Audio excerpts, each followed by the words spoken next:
నియోజకవర్గ స్థాయి ముఖ్య కాంగ్రెస్ పార్టీ కార్యకర్తల సమావేశం నిర్వహించడం జరిగింది నియోజకవర్గ హెడ్ క్వార్టర్లో. దీని ఉద్దేశం ఏంటంటే గత 3 సంవత్సరాలుగా కాంగ్రెస్ పార్టీ నియోజకవర్గ కార్యకర్తల కోసం, అదేవిధంగా జిల్లా స్థాయిలో కూడా సీనియర్ నాయకుడైనటువంటి కోట నాగేశ్వరరావు గారు టికెట్ కోసం ప్రయత్నిస్తే వారికి అనుకోకుండా మరి అసెంబ్లీ టికెట్ పొత్తులను పోవడం జరిగింది. అట్లా అదేవిధంగా స్థానికమైనటువంటి అన్ని రకాల అర్హత ఉన్నటువంటి కోట నాగేశ్వరరావు గారికి పార్లమెంట్ టికెట్ ఇవ్వాల్సి ఉండే, కానీ ఇవ్వకపోవడం ఒక రకంగా ఈ ప్రాంత కార్యకర్త నిరాశ జరిగిందని మేము ప్రగాఢంగా నమ్ముతున్నాం. అట్లే రేపు పార్లమెంట్ ఎన్నికలలో కూడా రాబోయే ఎన్నికలలో కోటగా తీసుకున్న నిర్ణయాన్ని కట్టుబడుతుందని చెప్పి తెలియజేస్తాం. మిగతా ఇంకొక విషయం ఏంటంటే కాంగ్రెస్ పార్టీ అధికారంలోకి వచ్చిన దగ్గర నుంచి ఈ రోజు వరకు ఈ గత 4 నెలలుగా గతంలో కంటే కూడా కాంగ్రెస్ పార్టీ కార్యక్రమం చాలా ఇబ్బంది పడుతున్నారన్నమాట వాస్తవం. ఈ జిల్లాలో 3 మంత్రులు ఉన్నారు.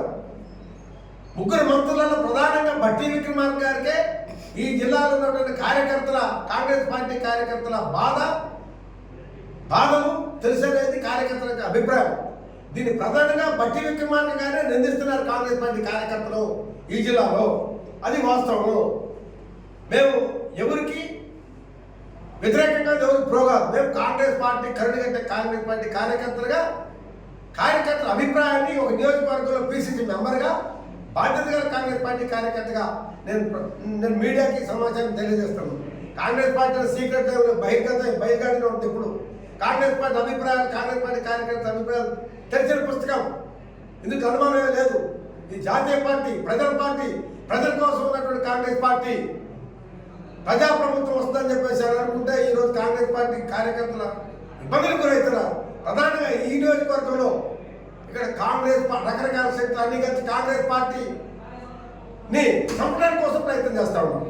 అది చాలా దుర్మార్గమైన అంశం. ఇది కాంగ్రెస్ పార్టీ అగ్రనాయకత్వం గుర్తించాలి. కాబట్టి అన్ని విషయాల మీద రేపు త్వరలో గాంధీ భవన్ ముట్టడికి ప్రయత్నం జరుగుతుంది.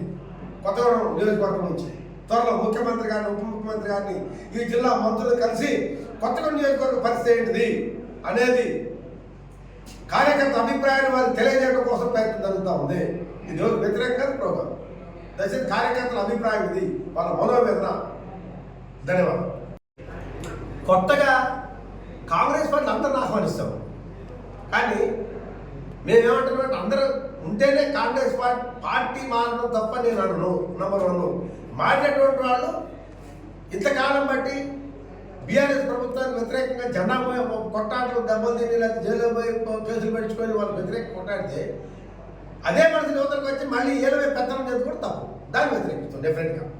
రకరకాల పార్టీలు మారుతున్న పార్టీ బలోపేతం కోసం రావాలి, ఆహ్వానిస్తాం. ప్రజల పార్టీ కాంగ్రెస్ పార్టీ ఎవరు వద్దనే లేదు. వచ్చిన కాంగ్రెస్ పార్టీ వచ్చిన వస్తారు, పోయేటప్పుడు పోతారు, అక్కడ విసిట్ చేయలేవు. కానీ పెత్తనం చేద్దాం కూడా తప్పు. దాన్ని కాంగ్రెస్ పార్టీ సహించరు కూడా. ఖచ్చితంగా తిరుగుబాటు చేస్తారు. అవసరమైతే దేన్ని తీసుకోవడానికి సిద్ధంగా ఉన్నారు.